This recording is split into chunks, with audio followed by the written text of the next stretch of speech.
कि सबके दुल्हनिया रामा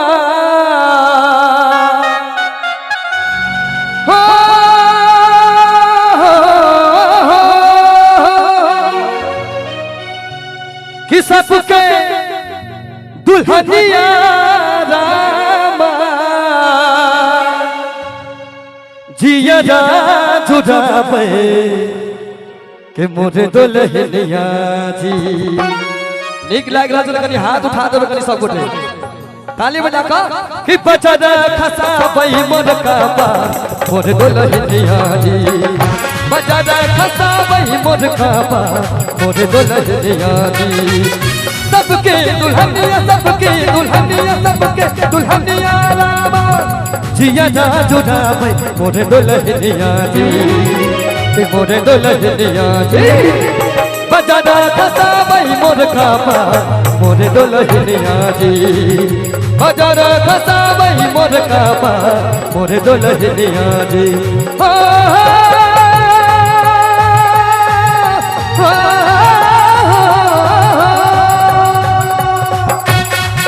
क्या बात है क्या बात है।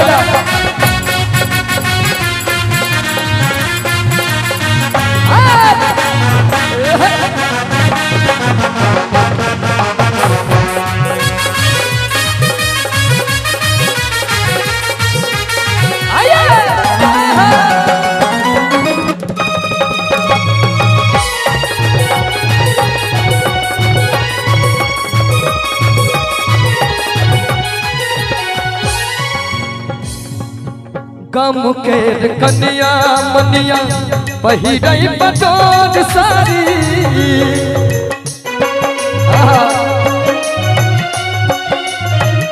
पक जाई छे चकला बेलना पक बई सोहारी।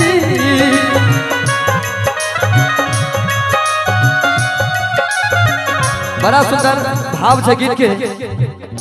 गम के कन्या मनिया पहिरई बटोर सारी पक रही छे चकला बेलना पक बई सोहारी। भोरे भोरे चाही बगाबई भोरे भोरे चाही बगाबई खटियों ने छोड़े मोरे दुल्हनिया जी। अरे एक बार ताली बजा दियो भैया कि मोरे दुल्हनिया जी।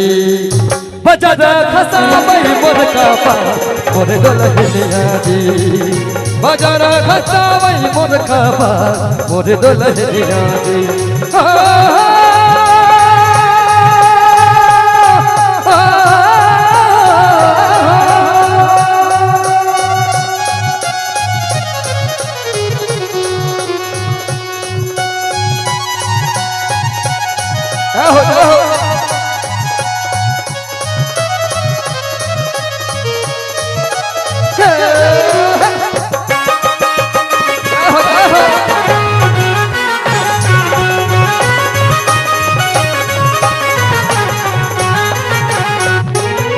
और बड़ा सुंदर कहे छे अपना सब के मिथिलांचल के पहनावा ओढ़ावा धोती कुर्ता पाग हमर सब के पहचान छिए।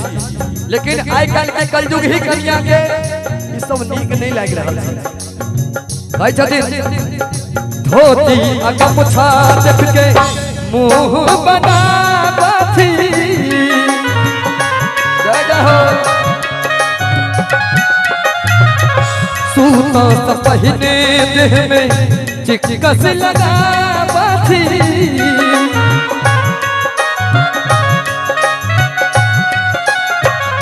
धोती गमछा देख के मुंह बनावथी।